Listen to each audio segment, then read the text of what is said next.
Siapa mereka ini? Apakah mereka ini ada kaitan dengan tokoh yang bernama Muhammad sallallahu alaihi wasallam? Atau tidak ada hubungan sama sekali? Kalau kita mau belajar secara ilmiah, Pak Edi, kita harus hati-hati menggunakan data. Karena ada kemungkinan penafsiran yang menyimpang, yang sebenarnya tidak tepat. Ungkapan kaum Sarasen di sini dalam bahasa Yunani disebutkan Sarakeniken, ya, Sarakeniken. Sarakeniken itu dari dua kata. Sara berarti Bunda Sara. Kenos. Ini berarti nasabnya disandarkan kepada Sarah. Kemudian Hagaren. Kalau bahasa Yunaninya disebut agarikon. Dari dua kata juga. Dari kata agar itu ya Hagar. Ibu ajar. Kemudian kenos berarti nasabnya disandarkan kepada Hagar. Kemudian Ismail, kaum Ismail, ya. Kalau di bahasa Inggris Ismailite, kaum Ismail, kaum keturunan Ismail. Dalam bahasa Yunani di sini menggunakan istilah Ismaelitiken. Sama dari kata Ismail, ya, plus kenos. Jadi Ismail plus kenos. Ismaelitiken. Sarakeniken. Sara plus kenos. Agariken atau agarikon. Itu agar plus kenos. Artinya nasabnya nyambung kepada Ismail, nasabnya nyambung kepada Sara, nasabnya nyambung kepada Hagar. Siapakah mereka ini? Mereka itu yang dimaksud adalah satu kumpulan suku bangsa. Yang sebenarnya itu adalah keturunan Ismail, tetapi juga disebut sebagai keturunan Hagar secara biologis. Dan sekaligus sebagai keturunan Sarah secara yuridis. Ibu tiri ya. Ibu tiri. Karena tradisi Kristen, ini lagi-lagi tradisi Kristen. Kalau ada yang alergi dengan bagaimana menganggap atau menghubung-hubungkan pembahasan Ubaidillah dengan tradisi Kristen. Ini bicara nasab Nabi Muhammad sallallahu alaihi wasallam ada kaitan dengan tradisi Kristen. Bahkan buku orang Kristen. Bahkan buku orang Kristen sendiri. Iya, betul. Jadi, kalau kita mau jujur dengan fakta dan data, dokumen, kitab, sekali lagi, harus dengan bukti, dengan kitab, dengan dokumen. Betul. Ini saya hadirkan datanya. Dan ini ditulis dalam bahasa Yunani. Dan jelas disapa dengan sebutan Ismaelitiken. Nasabnya nyambung kepada Ismail. Kaum keturunan Ismail. Sekaligus kaum keturunan Hagar. Sekaligus keturunan Sarah. Secara yuridis.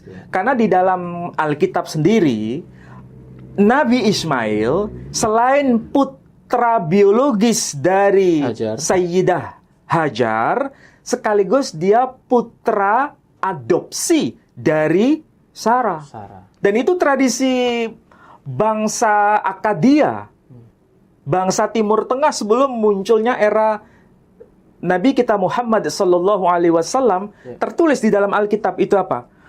Kalau Sarah tidak punya keturunan secara biologis, dia bisa meminta dari yang lain, nanti anaknya itu menjadi anak beliau.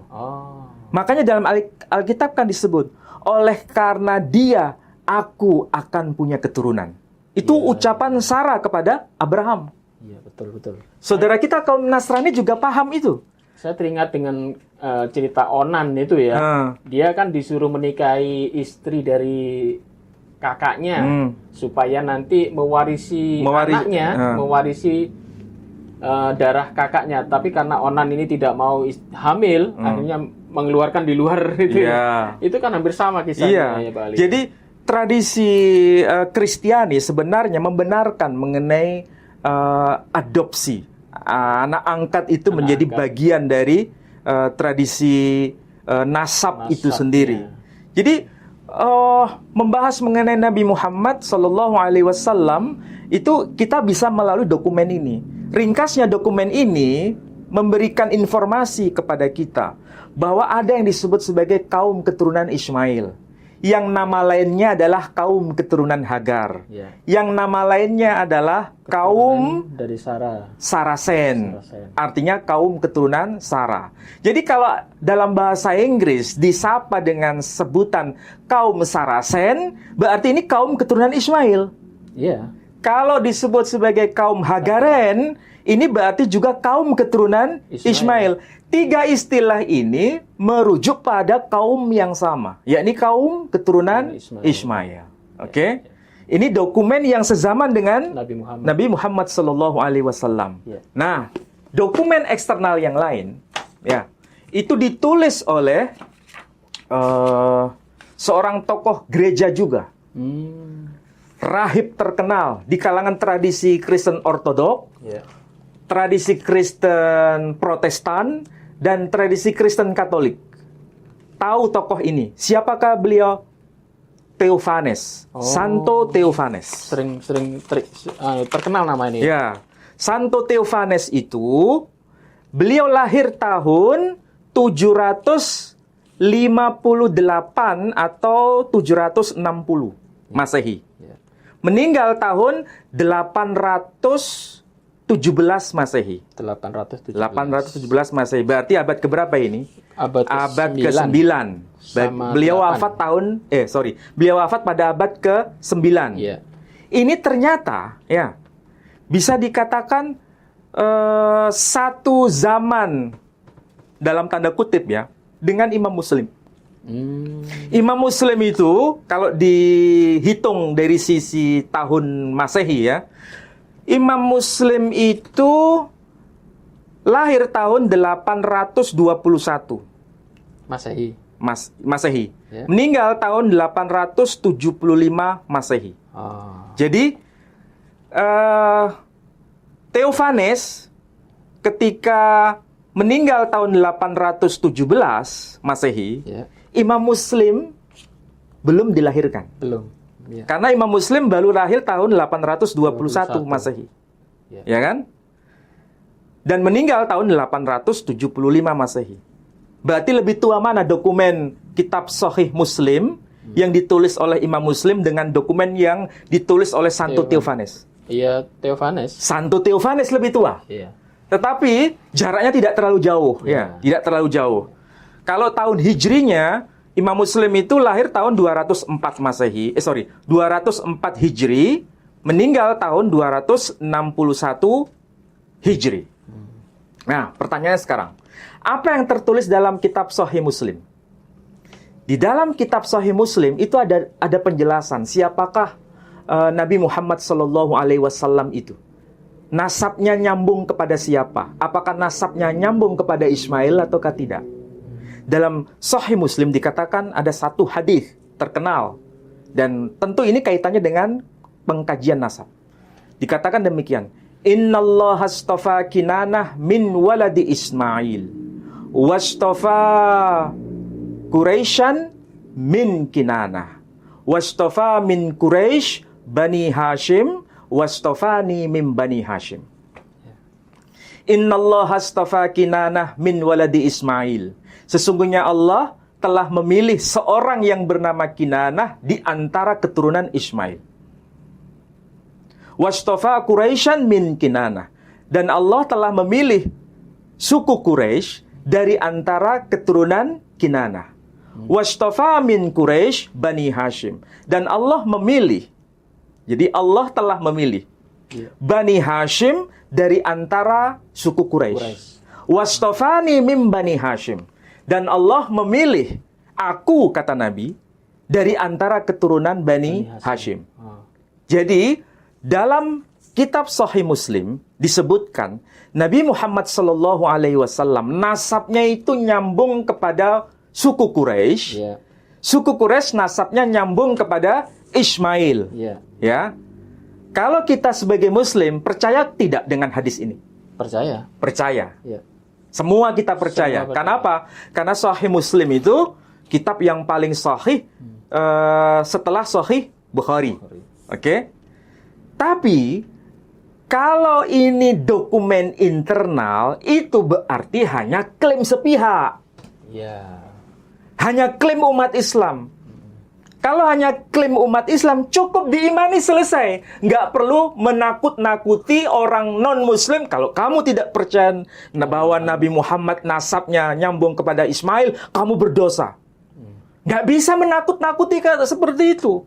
Kenapa? Karena ini dokumen internal Muslim. Ya. Kalau mau menakut-nakuti, ya, saya pakai istilah menakut-nakuti ya. Kalau menakut-nakuti, harus bisa menghadirkan dokumen eksternal. Pembanding. Ada pembandingnya. Ya, ya. Dokumen apa itu? Ini dokumennya. Ini yang ditulis orang Kristen ini. Dokumen yang ditulis oleh orang Kristen bahwa nasab Nabi Muhammad SAW itu juga nyambung kepada Ismail melalui Quraisy. Ya, ya, ya. Betul tidak? Ini dokumennya saya bacakan. Ya. Santo Theophanes tadi. Santo Theophanes. Jadi di sini Pak Edi, ini memang bahasanya harus dipahami secara arif supaya jangan kemudian terburu nafsu menyalahkan dokumen. Ya. Itu bahasa Yunani juga. Ini bahasa Yunani sudah diterjemahkan dalam bahasa Latin dan diterjemahkan ke dalam bahasa Inggris. Ya. Penerbitnya sama. Penerbitnya mana? Ini. Harvard University Press. Ya. Harvard University Press. Tahun berapa? 2018. Oke, jelas ya? Ini sudah dikompilasi ini. Ini dokumen-dokumen bahasa Latin yang dapat kita akses pada masa abad pertengahan mengenai kehidupan Nabi Muhammad SAW yang diedit dan ditransliterasikan oleh Julian Jolls dan Jessica Weiss. Ya. Tahun berapa? 2018. Oke, dari sini jelas. Apa yang tertulis di sini? Saya bacakan yang versi bahasa Inggris, saya terjemahkan ke dalam bahasa kita ya, supaya paham. Di sini disebutkan, ini Santo Theophanes sendiri menulis. Pada tahun ini telah meninggal seorang yang bernama Muhammad. Seorang pemimpin, nabi palsu dari kalangan kaum Saracen. Disebutkan ya. Saracen ya. Saya ulangi lagi. Pada tahun ini telah meninggal seorang yang bernama Muhammad, seorang pemimpin, nabi palsu dari kalangan kaum Saracen. Ya. Ya, yang juga dikenal sebagai orang-orang Arab. Jadi kalau begitu, ya, ada seorang yang bernama Muhammad dalam tulisan ini ya, Santo Theophanes menyebutnya sebagai pemimpin dan sekaligus menyebutnya sebagai nabi palsu. Ya, karena ini Santo Theophanes ini lahirnya setelah Nabi Muhammad meninggal ini ya. Ya, betul. Jadi, kalau dia menyebut nabi palsu, itu wajar. Kenapa? Karena ini bukan bagian dari imannya seorang rahib yang bernama Santo Theophanes. Kalau dia menganggap seorang nabi yang benar, berarti dia jadi muslim. Muslim dia. Ya kan? Tapi karena dia bukan muslim, seorang Kristen, wajar dia anggap sebagai nabi palsu. Agama baru soalnya. Karena dianggap sebagai agama baru yang dianggap menyimpang. Kalaupun disebut sebagai nabi palsu, tidak ada masalah. Tapi dia mengakui bahwa ini tokoh historis. Ada keberadaan. Bukan tokoh fiktif. Bahkan menyebut nama langsung ya. Menyebut nama langsung. Namanya disebut Muhammad. Bukan tokoh fiktif. Meskipun agamanya tidak diakui. Ajarannya tidak diakui. Makanya di sini menggunakan istilah apa? Disebutkan nama Muhammad. Dari dalam bahasa Latin disebut Muhammad. Kalau bahasa Inggrisnya Muhammad, kalau sudah diinggriskan. Nama aslinya dalam bahasa Latin disebutkan Muhammad. Saracenorum qui et Arabum princeps et pseudoprofeta. Artinya apa? Seorang yang bernama Muhammad, Saracenorum, keturunan kaum Saracen. Berarti kaum Saracen itu sama dengan kaum keturunan Ismail. Sama dengan kaum keturunan Hagar. Sama seperti kesaksian Sophronius. Ya, yang tadi saya sebutkan. Jadi ada seorang yang bernama Muhammad yang berasal nasabnya itu dari kalangan kaum Saracen. Maksudnya sama dengan kaum Ismail, keturunan Ismail. sama dengan kaum keturunan Hagar. Berarti betul ada pengakuan di sini bahwa Muhammad itu keturunan kaum Sarasen yang juga disapa sebagai Kui et Arabum, bangsa Arab. Kemudian Princeps sebagai pemimpin, et pseudo propeta. Pseudo itu palsu, propeta nabi. Jadi nabi palsu. Dari sini masih dirinci lagi. Apakah sekedar kaum keturunan Ismail? Ya. Rinciannya apa? Di sini disebutkan. Ya, ini terjemahnya dulu ya. Dia itu keturunan dari suku yang amat dikenal. Ya, suku yang amat dikenal. Keturunan dari Ismail, putra Abraham. Ya, putra Abraham. Cicitnya nanti itu bernama Nizar. Ya, Nizar yang dianggap sebagai patriark bangsa Arab. Ya.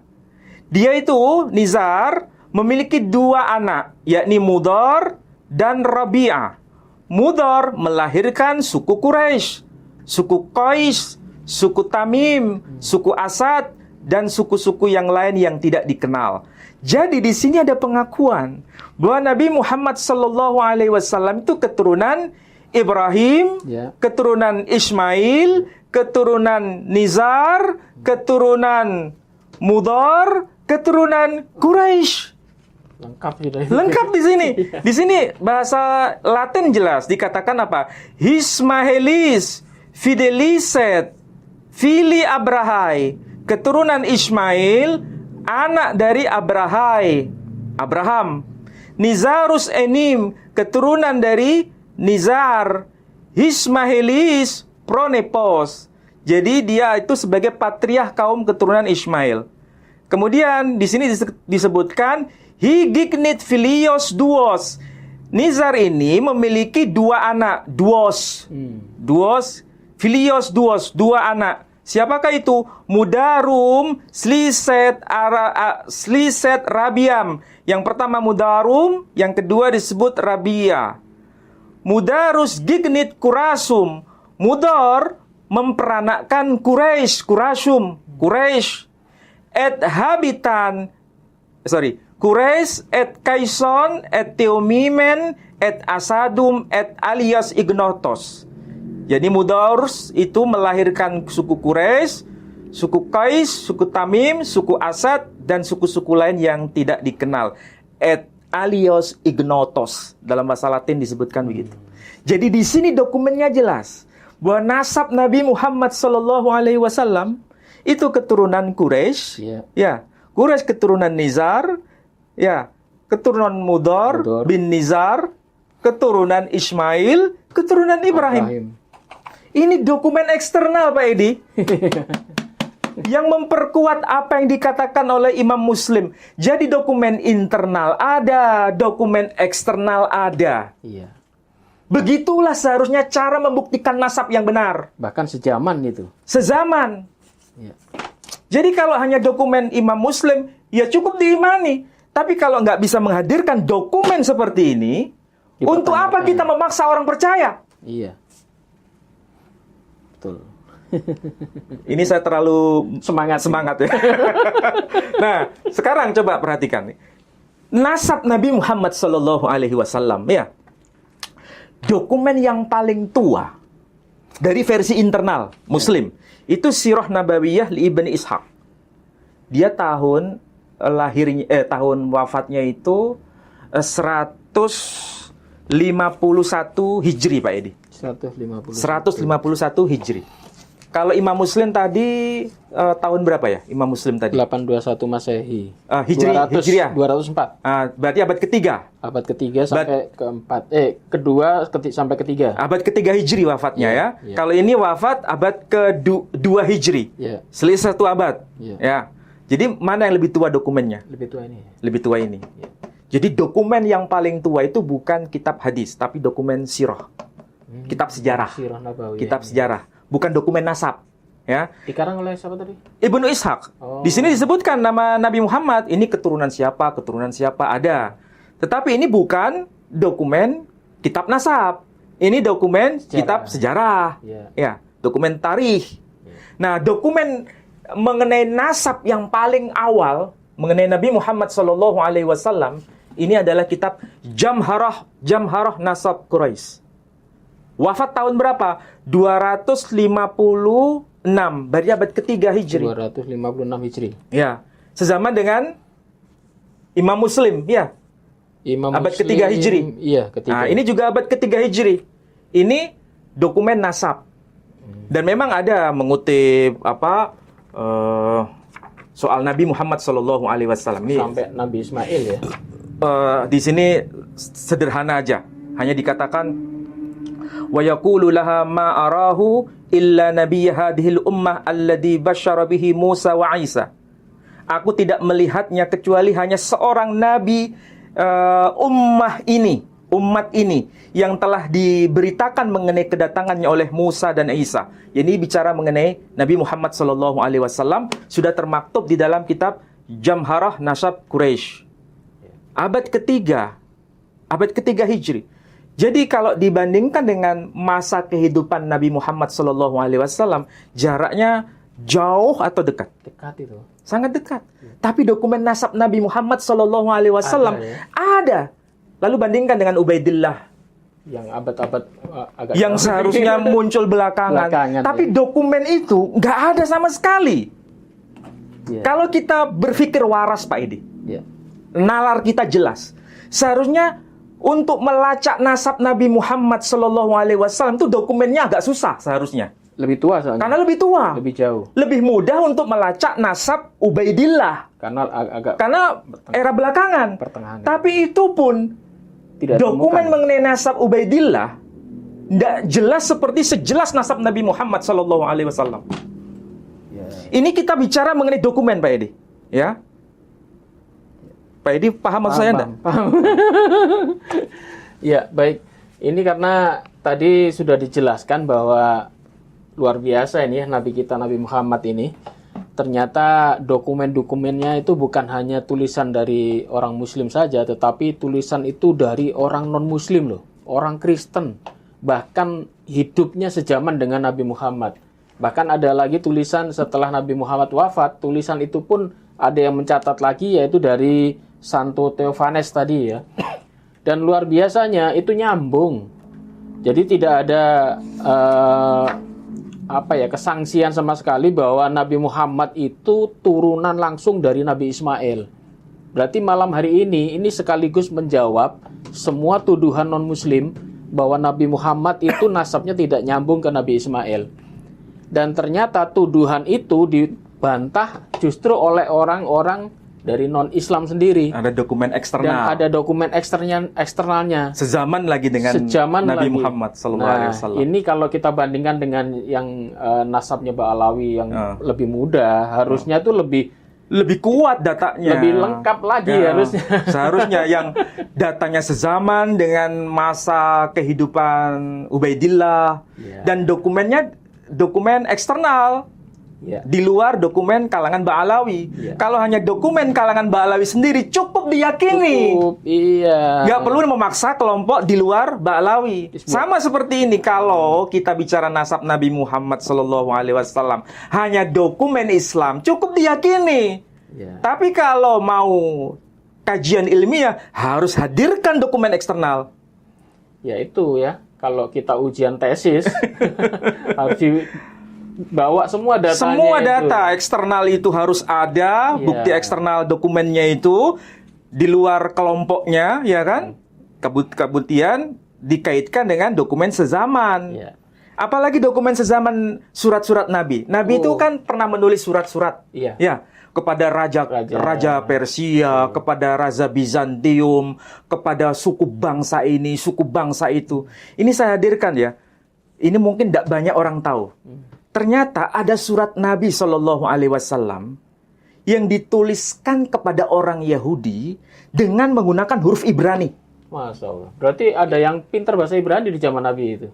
Dokumen ini baru terbuka sekarang. Dan ini ya, ini terbukti dengan data ini ya. Ditulis di kalangan, bukan ditulis ya, dihimpun oleh kalangan Muslim sendiri, Muhammad Hamidullah ya.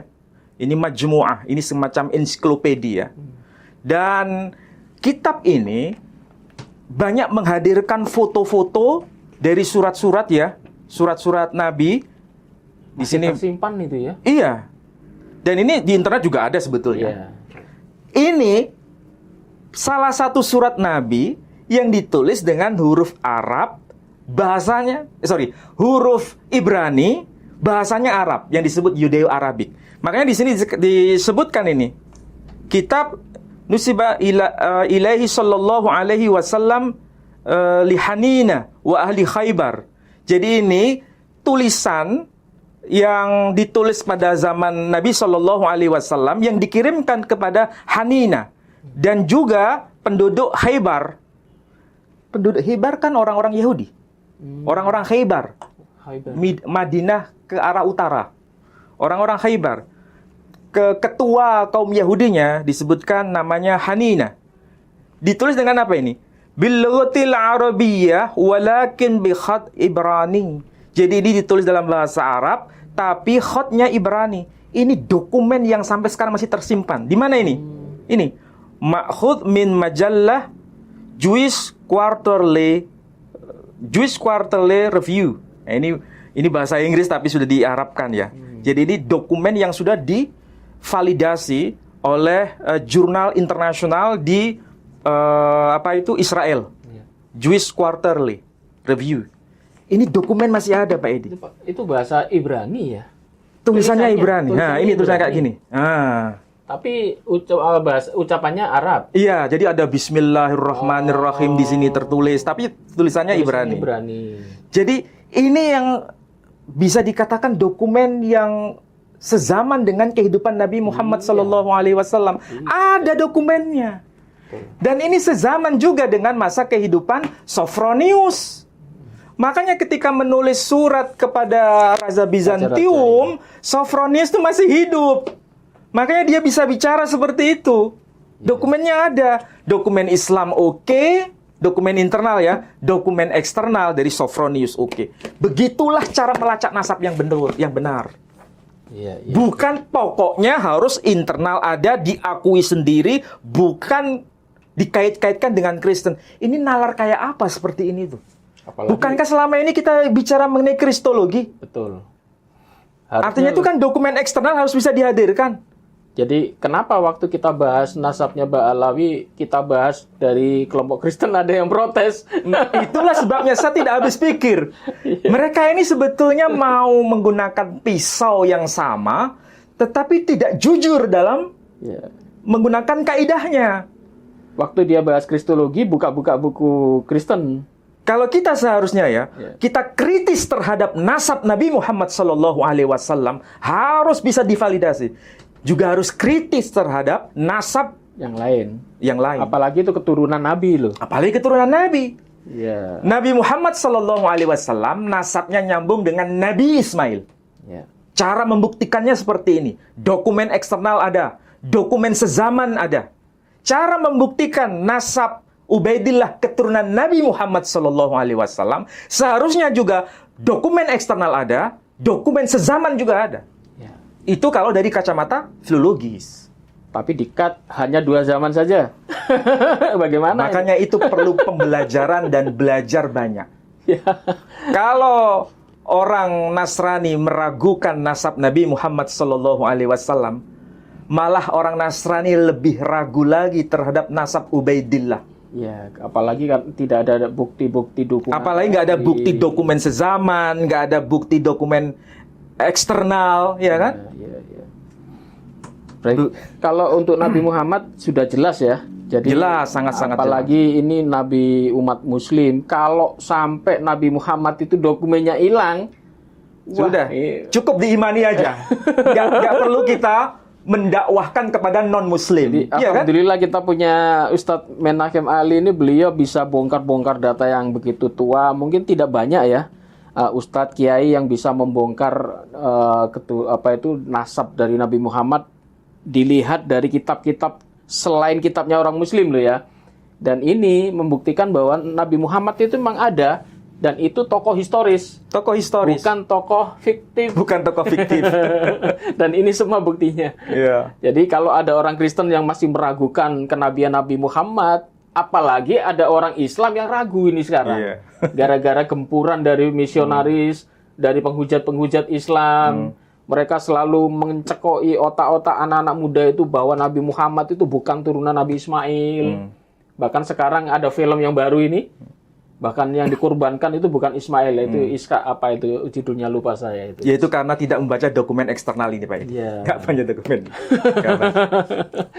Baik, saudara-saudaraku sekalian, ini tadi pembahasan yang sangat menarik dan semangat ya. Dan insya Allah soal nasab ini kita finish sampai sini, kecuali nanti kalau ada perkembangan terbaru ya. Setelah ini kita akan bahas masalah lintas agama lagi, supaya penonton kita tidak jengah ini bahas nasab terus. Jangan sampai ada framing bahwa untuk membuktikan nasab Nabi Muhammad SAW kok pakai dokumen Kristen, kok pakai dokumen Yahudi. Ya karena memang kita mau mempertanggungjawabkan kebenaran nasab Nabi Muhammad SAW. Betul. Iya kan? Apalagi Nabi Ibrahim ini mempunyai 2 orang anak, Ishak dan Ismail. Ishak ini adalah orang-orang Yahudi. Dan kitab-kitab Yahudi itu, di zamannya Yahudi, di zamannya Nabi Ishak, di zaman Nabi Daud, Nabi Sulaiman, itu budaya tulis luar biasa. Iya. Kalau kita baca di dalam Bible Perjanjian Lama, penulisan nasab keturunan itu ditulis sampai betul. Rinci sekali. Sampai suku-suku terkecil ditulis. Iya. Kalau kita lihat di kitab-kitabnya orang Kristen dan Yahudi ya. Makanya kalau tradisi tulis itu di zaman itu sudah ada. Kemudian di zaman Nabi Muhammad juga ada. Kemudian tiba-tiba di zaman belakangan Habib Ubaidillah nggak ada. Hilang kan itu dipertanyakan itu padahal budaya tulis-menulis itu sudah ada. Di zaman Nabi Musa sudah ada budaya nulis itu. Kalau budaya menulisnya sudah ada, mungkin tokohnya dianggap tidak ada, jadi nggak ditulis. Bisa saja begitu. Iya. Itu kan yang dikaji oleh kelompoknya Kiai Haji Imaduddin. Kemarin kita kasih opsi 3 pilihan ya. Iya. Terserah mau pilih yang mana. Ada 3 pilihan. Yang penting mana yang lebih kuat datanya itu. Ya, kecuali mereka bisa hadirkan data, kemudian bisa, ini bisa dibukukan. Bagus itu kalau ketemu. Iya, seharusnya ini memang harus dibukukan. Iya. Membandingkan nasab Nabi SAW dengan nasab Ubaidillah yang katanya keturunan Nabi Muhammad SAW. Atau Pak Ali bisa susun nanti bukunya itu. Nabi Muhammad. Saya sudah buat buku nasab itu mengenai nasab Ismail ya, nasab Ismail sampai ke Nabi Muhammad. Iya, dan harusnya. Itu dokumennya sudah saya bukukan kan. Soalnya sampai hari ini kemungkinan buku itu belum ada itu. Buku nasab Nabi Muhammad yang ditinjau dari kitab-kitab non-muslim ya. Belum ada. Kalau yang dari Islam sendiri banyak. Mungkin pondok-pondok pesantren. Kalau dokumen dalam tradisi Islam sudah selesai, cukup diimani aja, diimani. Nggak perlu disuarakan kepada non-muslim. Namanya saja dokumen sepihak. Tapi kalau berhadapan dengan debater, apalagi yang dihadapi itu orang-orang pinter, non-muslim lagi.